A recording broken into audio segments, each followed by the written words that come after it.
சங்கீதம் 69ஆம் அதிகாரம் 1ஆம் வசனம் முதல் 36ஆம் வசனம் வரை. தேவனே என்னை ரட்சியும், வெள்ளங்கள் என் ஆத்மா மட்டும் பெருகி வருகிறது.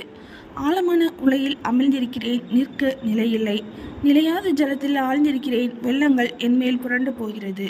நான் கூப்பிடுகிறதினால் நிலைத்தேன், என் தொண்டை வறண்டு போயிற்று. என் தேவனுக்கு நான் காத்திருக்கையால் என் கண்கள் பூத்து போயிற்று. நிமித்தமில்லாமல் என்னை பகைக்கிறவர்கள் என் தலைமயிரிலும் அதிகமாய் இருக்கிறார்கள். வீணாக எனக்கு சத்துருக்களாகி என்னை சங்கரிக்க வேண்டும் என்றிருக்கிறவர்கள் பலத்திருக்கிறார்கள். நான் எடுத்துக்கொள்ளாததை நான் கொடுக்க வேண்டியதாயிற்று.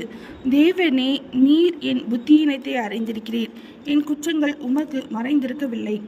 சேனைகளின் கர்த்தராகிய ஆண்டவரே, உமக்காக காத்திருக்கிறவர்கள் என் நிமித்தம் வெட்கப்பட்டு போகாதிருப்பார்களாக.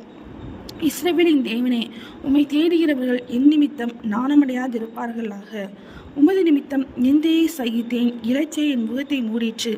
என் சகோதரருக்கு வேற்று மனுஷனும் என் தாயின் பிள்ளைகளுக்கு அந்நியனும் ஆனேன். உம்முடைய வீட்டை குறித்து உண்டான பக்தி வைராக்கியம் என்னை பட்சித்தது. உம்மை நிந்திக்கிறவர்களுடைய நிந்தனைகள் என் மேல் விழுந்தது. என் ஆத்துமா வாடும்படி உபவாசித்து அழுதேன், அதுவும் எனக்கு நிந்தையாய் முடிந்தது. இரட்டை என் உடுப்பாக்கினேன், அப்பொழுது அவர்களுக்கு பழமொழியானேன். வாசலில் உட்கார்ந்திருக்கிறவர்கள் எனக்கு விரோதமாய் பேசுகிறார்கள். மதுபானம் பண்ணுகிறவர்களின் பாடலானேன். ஆனாலும் கர்த்தாவே, அனுக்கிரக காலத்திலே உம்மை நோக்கி விண்ணப்பம் செய்கிறேன். தேவனே, உமது மிகுந்த கிருபையினாலும் உமது ரட்சிப்பின் சத்தியத்தினாலும் எனக்கு செவி கொடுத்தருளும். நான் அமிழ்ந்து போகாதபடிக்கு சேற்றினின்று என்னை தூக்கிவிடும். என்னை பகைக்கிறவர்களை நின்றும் நிலையாத ஜலத்தினின்றும் நான் நீங்குபடி செய்யும். ஜலப்பிரவாகங்கள் என்மேல் புரளாமலும் ஆழம் என்னை விழுங்காமலும் பாதாளம் என்மேல் தன் வாயை அடைத்து கொள்ளாமலும் இருப்பதாக. கர்த்தாவே, என் விண்ணப்பத்தை கேட்டலும். உம்முடைய தயை நலமாயிருக்கிறது. உமது உருக்கமான இரக்கங்களின்படி என்னை கடாட்சித்தருளும். உமது முகத்தை உமது அடியேனுக்கு மறையாதையும் நான் வியாகுலப்படுகிறேன். எனக்கு தீவிரமாய் செவி கொடுத்தருளும்.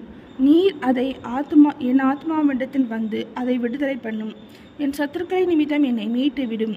தேவரீர் என் நிந்தையையும் என் வெட்கத்தையும் என் அவமானத்தையும் அறிந்திருக்கிறீர். என் சத்துருக்கள் எல்லாரும் உமக்கு முன்பாக இருக்கிறார்கள். நிந்தை என் இருதயத்தை பிளந்தது. நான் மிகவும் வேதனைப்படுகிறேன். எனக்காக பரிதபிக்கிறவன் உண்டோ என்று காத்திருந்தேன், ஒருவனும் இல்லை. தேற்றுகிறவர்களுக்கு காத்திருந்தேன், ஒருவனையும் காணேன். என் ஆகாரத்தில் கசப்பு கலந்து கொடுத்தார்கள். என் தாகத்துக்கு காடியை குடிக்க கொடுத்தார்கள். அவர்களுடைய பந்தி அவர்களுக்கு கண்ணியும் அவர்களுடைய செல்வம் அவர்களுக்கு வளையுமாய் இருக்க கடவுது. அவர்களுடைய கண்கள் காணாதபடி அந்தகாரப்பட கடவுது. அவர்கள் இடுப்புகள் எப்போதும் தள்ளாட பண்ணும்.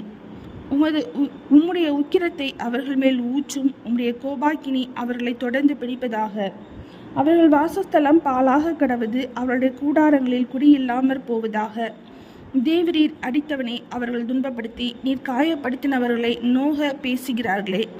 அக்கிரமத்தில் மேல் அக்கிரமத்தை அவர்கள் மேல் சுமத்தும். அவர்கள் உமது நீதிக்கு வந்தட்டாதிருப்பார்களாக.